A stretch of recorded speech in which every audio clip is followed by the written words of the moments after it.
நீங்கள் பார்த்துக் கொண்டிருப்பது உங்கள் விஜய்.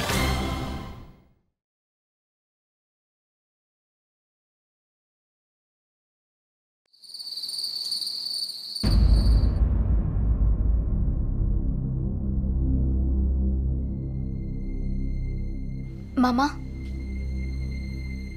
மாமா, நீங்க கவலைப்படாதீங்க.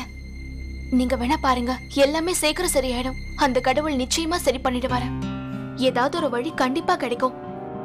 உங்களுக்கு தேவையான அந்த சாட்சியங்கள் நிச்சயமா உங்களுக்கு கிடைக்கும். நீ என்ன தொந்தரவு பண்ணாத. நீ பேசுறத கேக்குற நிலைமையில நான் இல்ல.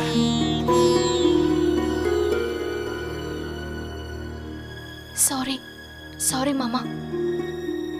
சின்ன வயசுல என் அம்மா இந்த விஷயத்த சொல்லி கொடுத்திருக்காங்க.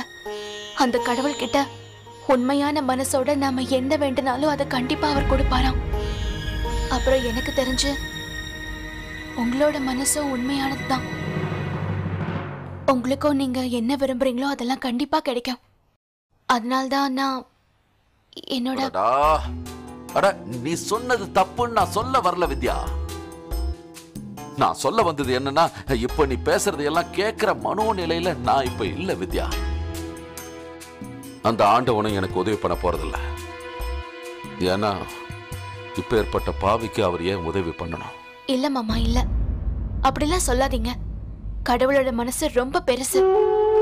உங்களோட ஒரு சொட்டு கண்ணீர் அவருக்கு போதும். உங்களோட எல்லா தப்பையும் அவர் மன்னிச்சு விட்டுருவாரு. வேணும்னா பாருங்களேன், அவர் உங்களை கண்டிப்பா மன்னிச்சிருவாரு.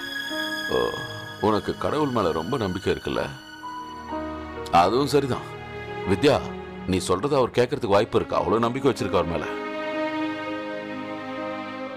நீ கடவுள்கிட்ட என் மேல கருணை காட்ட சொல்ல வித்யா.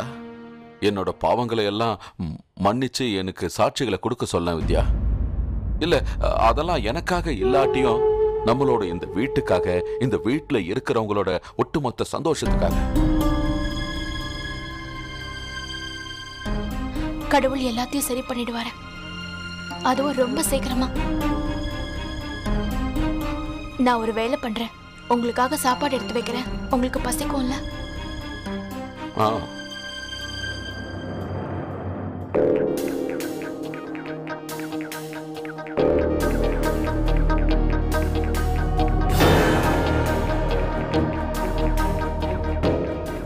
எவ்வளவு பெரிய சிக்கல்ல மாட்டிக்கிட்டேன்.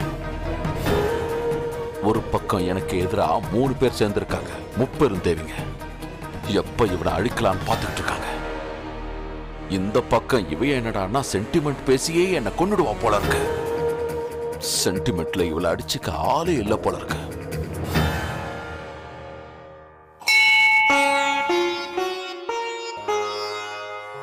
கடவுளே, உங்களுக்கு தான் எல்லாமே தெரியும்ல. உங்ககிட்ட எந்த ஒளிவும் மறைவும் இல்லை. எனக்கு தெரியும். மாமா ரொம்ப பெரிய பெரிய தப்பெல்லாம் பண்ணிருக்காரு. அத்தை, ஆன்டி, பிரியா இவங்க எல்லாருக்கும் அவர் பெரிய கெடுதல் தான் பண்ணிருக்காரு. ஆனா அவர் பண்ண தப்புக்காக இப்ப வருத்தப்பட்டு இருக்காரு. அவரோட தப்ப அவர் திருத்திக்கணும்னு நினைக்கிறாரு. வாழ்க்கையில திறந்து நல்லபடியா வாழணும்னு நினைக்கிற மனுஷனை நீங்க மன்னிச்சு விட்டுருவீங்கல்ல? ஆஞ்சநேயா, அவரை காப்பாத்துங்கப்பா. அவரை மன்னிச்சிருங்க. அக்கா, நீங்க என்ன வேண்டிக்கிட்டீங்க? ஒருவேளை கடவுள் உங்களோட வேண்டுதலை நிறைவேற்றிட போறாரு. அப்ப அது நல்ல விஷயம் தானே பிரியா? எல்லாமே சரியாயிடும். எனக்கு தெரியும் பிரியா, உன்னோட மனசுல மாமா மேல நிறைய கோவம் இருக்கு. ஆனா பிரியா, உண்மையிலேயே மாமா மாறிட்டாரு. எனக்கு அவரோட கண்ணுல ஒரு உண்மை இருக்கிறது தெரியுது. என்னது உண்மையா? அக்கா, அவருக்கு அவரோட கடந்த காலம் எதுவும் தெரியாது. அப்புறம் எப்படி வருத்தப்பட முடியும்? பிரியா, அது அவர் பைத்தியம் இல்ல.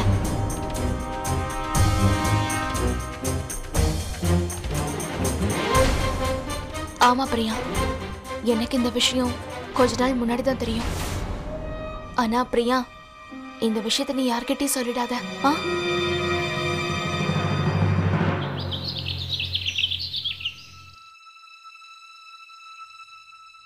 பாருங்க பாருங்க, வித்யா எனக்கு புது துணி போட்டு விட்டுருக்கா, புது வாட்ச் கட்டி விட்டா. வித்யா, நாங்க கோவிலுக்கு போயிட்டு இருக்கோம், நீ எங்க கூட வா. அத என்னால எப்படி வர முடியும்? நானும் வந்துட்டேன்னா மாமாவை யாரு? அப்போ சரி, நாம இவரையும் கூட கூட்டிட்டு போலாம். இல்ல இல்ல இல்ல, நான் கோவிலுக்கு வரல, நான் கோவிலுக்கெல்லாம் வரமாட்டேன். எனக்கு வயிறு வலிக்குது, எனக்கு ஒரு பக்கமா வலிக்குது, ரொம்ப வலிக்குது. எப்படி திடீர்னு இந்த வலி?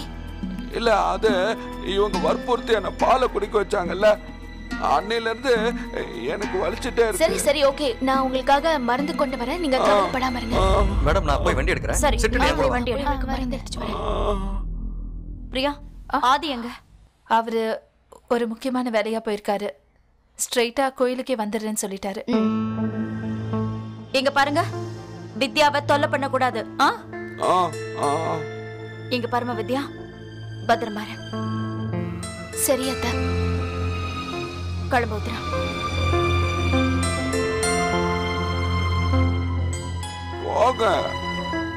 சரி, அவங்க கிளம்பிட்டாங்க, நான் இப்ப போய் உங்களுக்கு மருந்து கொண்டு வரேன். இவர் கூட தனியா இருப்பான்னு புரியும். ஆமா மாமி, எனக்கும் இதை நினைச்சா பயமா இருக்கு. எந்த பிரச்சனையும் இல்ல, நம்ம போயிட்டு சீக்கிரமா திரும்ப வந்துடலாம். சரி வாங்க.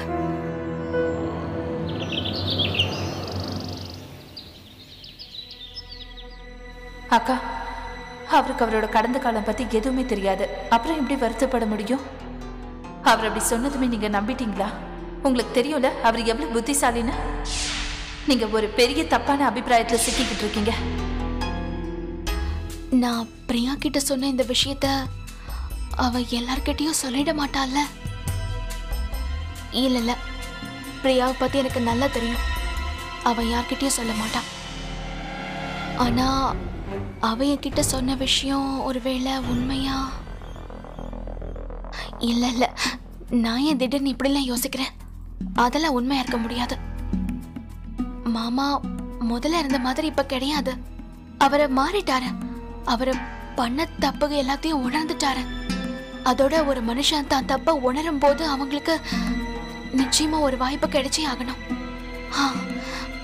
நான் இருக்கேன், நீ எப்படி எல்லாம் யோசிக்கிறேன் பாரு.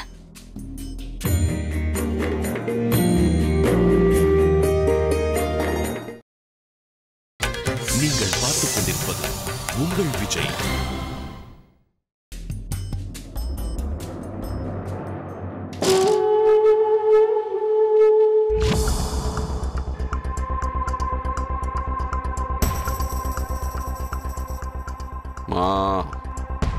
கண்டுபிடிச்சிட்டியா?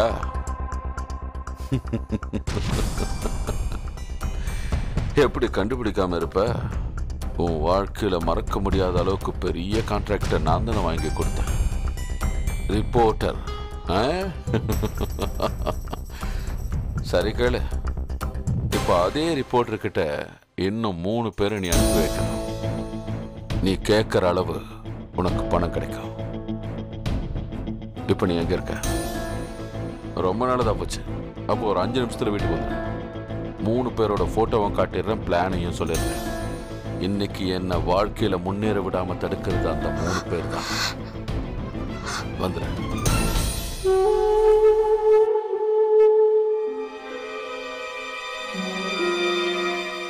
என்னைய அழிக்கணும்னு நினைச்சிட்டு இருக்காங்க. அந்த 3 பொம்பளைங்களோட உயிரை எப்படி எடுக்க போற தெரியுமா? போனமான பிறகும் பொம்பளையா இருக்கிறதுக்கு வெக்கப்படுற அளவுக்கு.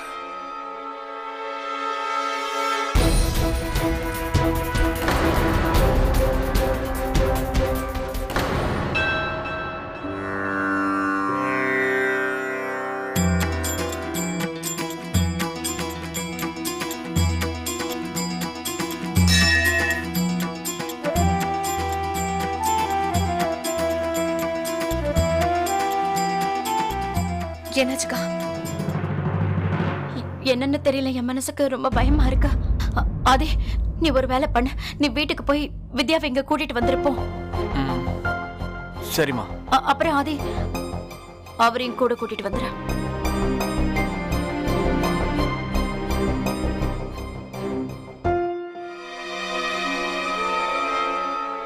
அக்கா, அவருக்கு அவரோட கடந்த காலம் எதுவுமே தெரியாது. அப்புறம் எப்படி வருத்தப்பட முடியும் சொல்லுங்க? அப்படின்னா அதுக்கு அர்த்தம் இதுதான். பிரியா சொன்னது எல்லாமே உண்மை.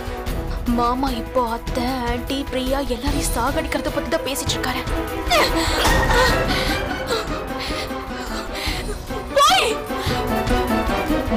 எத்தனை நாளா நீ என்கிட்ட போய் தான் சொல்லிக்கிட்டு இருந்த? எல்லார்கிட்டயும் போய் சொன்ன. எவ்வளவு பெரிய துரோகம் பண்ணிருக்க நீ. கண்ணுல கண்ணீரை நிரப்பிக்கிட்டு பரிதாபமான பேச்செல்லாம் பேசிக்கிட்டு இருந்தல. உன்னோட சுயநலத்துக்காக நீ என்ன பயன்படுத்திக்கிட்ட? என்ன காரணம்? ஏன் இப்படி பண்ணான்னு சொல்லு. நீ முட்டாளுங்கிறதுனால தான் அப்படி பண்ண. உன்னை முட்டாளாக்குறது ரொம்ப சுலபமான காரியம். கஷ்டமான நேரத்துல கழுதிய கூட அப்பாவா ஏத்துக்கணும்னு பழமொழி கேள்விப்படுது. அதனாலதான் நான் பைத்தியமா இருந்த நேரத்துல உன்னை வச்சு காரியத்தை சாதிச்சுக்கிட்டேன். ஆனா உன்னை நம்பி பிரயோஜனம் இல்லை. எனக்கு வேண்டியதை உன்னால பண்ண முடியல. நான் நினைச்சதை விட நீ ரொம்ப வடிகட்டின முட்டாளா இருக்கிய. அப்புறம் நீ நான் நினைச்சதை விட ரொம்ப கேவலமாவும் கீழ்த்தரமாவும் இருக்க. எதுக்குமா இப்போ இவ்வளவு கோவப்படுற? சின்ன வயசு பிபி ஏறக்கூடாதுமா. நடந்தது என்னவோ நடந்து போச்சு, அதையெல்லாம் மறந்துரு. இவ்வளவு நாள் எப்படி அமைதியா இருந்தியோ அதே மாதிரி அமைதியாயிரு.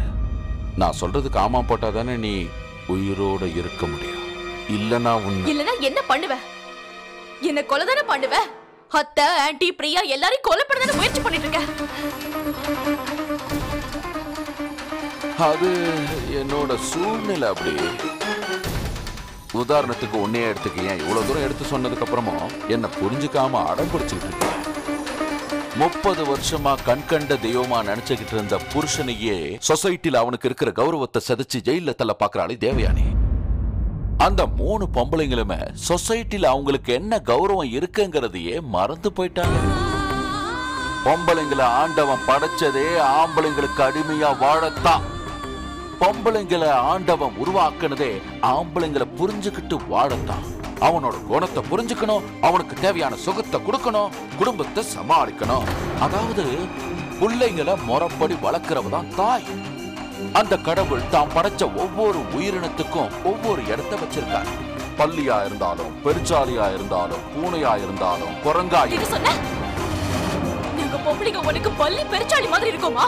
பொம்பளைங்களை பத்தி என்ன நினைச்சிட்டு இருக்க நீ? என்னதான் நான் அன்பா சொன்னாலும் நான் சொல்றது உனக்கு புரியல. சில சமயம் அன்பா சொன்னா யாருக்குமே புரியாதுடி. என்ன விடு, என் கைய விடு. என்ன சும்மா துள்ற?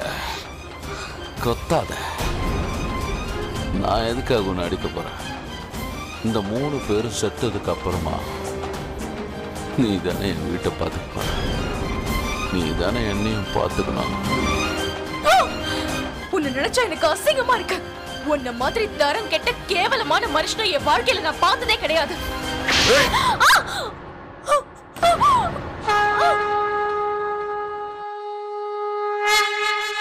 அம்மா, உங்க பூஜையுடைய நோக்கம் என்ன? அக்கா, அவர் என்னமோ கேக்குறாரு. சொல்லுங்க. பூஜையோட நோக்கம் என்னம்மா? அது வந்து பூஜையோட நோக்கம் என்னன்னு கேக்குறாரு. அது வீட்டோட நிம்மதிக்கு. சரிங்க.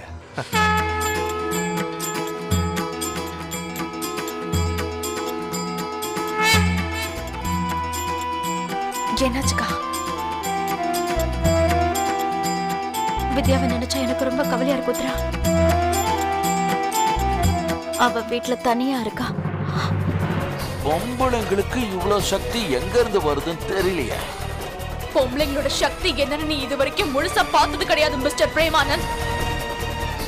எந்த பொம்பளைக்கு ஒரு உயிரை கொடுக்கிற சக்தி இருக்கோ அந்த பொம்பளைக்கு உயிர் எடுக்கிற சக்தியும் இருக்கு.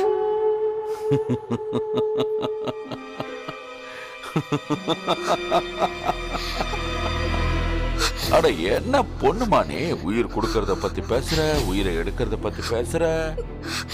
அத பத்தி எல்லாம் உனக்கு ஒண்ணுமே தெரியாதம்மா. குவாலிஃபையிங் ரவுண்டு கூட தேர மாட்டே நீ. சரி, ஒரு வேலை பண்றேன். இன்னைக்கு நானே ரிப்பன் கட்டணும். உனக்கும் ஏதாவது பதில் கிடைக்கும்ல? இங்க பாரு, என்கிட்ட வராத. இல்லனா இங்க பாரு, என்கிட்ட வராதன்னு சொல்றேன்ல.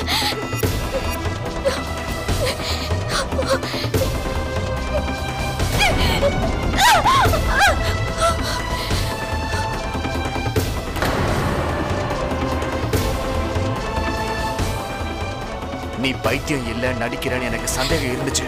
ஆனா இவ்வளவு கேவலமானவனா இருப்பேன்னு சத்தியமா நான் எதிர்பார்க்கவே இல்லையா. நான் உன்னை விட மாட்டேயா. நீ குறுக்க வராதடா. இங்க இருந்து போ. ஏன் சொல்றது பிரேமானந்த், உன் அப்பா. எனது என் அப்பாவா? நீ அந்த தகுதியையும் உரிமையையும் என்னைக்கோ இழந்துட்டயா. ஆனா கொஞ்ச நஞ்ச பரிதாபமும் நீ பைத்தியமா இருக்கும்போது இருந்துச்சு. இப்போ நீ பண்ண காரியத்தால அது எல்லாமே போச்சியா. ஏய், நீ வெக்கப்படவே மாட்டியா? உன் சொந்த குடும்பத்துக்குள்ளே இந்த மாதிரிலாம் பண்றதுக்கு எப்படியா உனக்கு மனசு வருது? எப்படி வருது? அப்ப ஒட்டுமொத்த குடும்பமும் எனக்கு பண்ணிக்கிட்டு அதுக்கு நீதாயா பொறுப்பு. உன் ரத்தம் என் உடம்புல ஓடுது தெரிஞ்சா எனக்கே என் மேல வெறுப்பா இருக்கியா? அந்த நிரம்பெல்லாம் இப்ப வெட்டிக்கலாம்னு பாக்குறேன். அப்படி வெட்டிக்கிட்டா என் உடம்புல ஓட்ட உன்னோட அழுக்கு ரத்தம்லாம் இப்ப வெளியில போயிடும்ல. ஆதித்யா, கத்தாதையா. என்ன கத்தி அடக்கிறதுக்கு இப்ப நீ என் அப்பா இல்ல பிரேமானந்த். இப்ப நீ பண்ண அந்த கேவலமான காரியத்தை உன்னால ஜஸ்டிஃபை கூட பண்ண முடியாதியா. பேசுறா பேச்சு. அனி, உங்களுக்கு என்னாச்சு? ஐயோ, ஐயோ, அது வருது. நான் நல்லதா இருக்கேன்.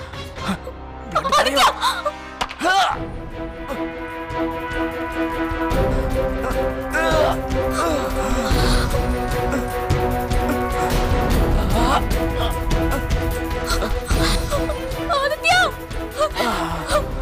ஆதித்யா.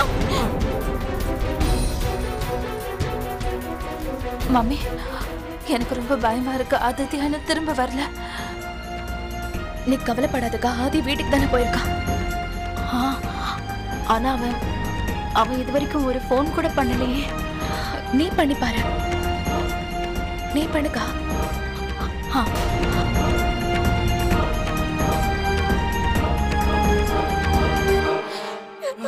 நீ என்ன காரியம் பண்ணி வச்சிருக்க? இவர் அடிக்க உனக்கு எப்படி மனசு வந்தது?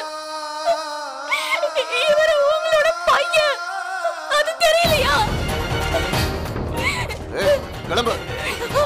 என்ன விடு,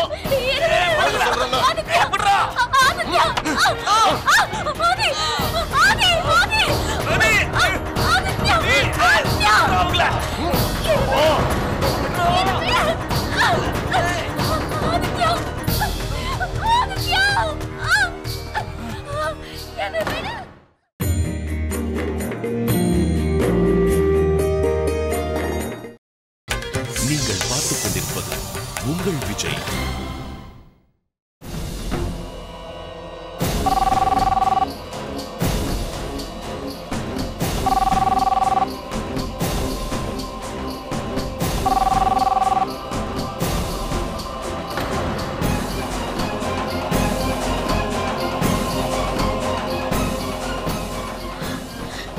பேசிட்டியா?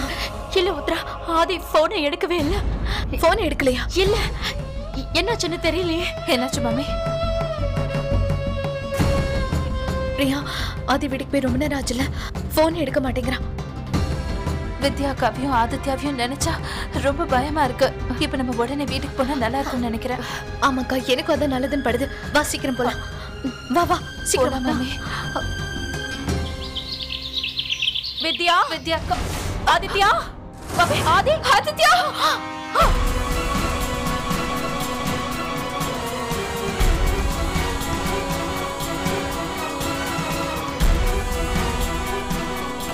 ஆதித்யா, அது என்னாச்சு? என்னாச்சு? உனக்கு என்ன அடிபட்டுச்சு? அது கண்ணு தர, அது கண்ணு தர. அது என்னாச்சு? டாக்டர் கூட சரிமா? கண்ணு தரப்பா, அது கண்ணு தரப்பா. ஆதித்யா, கண்ணு தர. ஆதித்யா, ப்ளீஸ் கண்ணு தர. என்னாச்சுப்பா? என்ன நடந்தது? ஆதித்யா,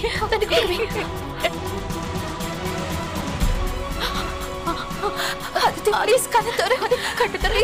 அது இங்க பாரு, அது பாருப்பா. அது அது அது அது மம்மி, அது கண்ணு தர. அது இதெல்லாம் எப்படி நடந்தது? எப்படி நடந்தது?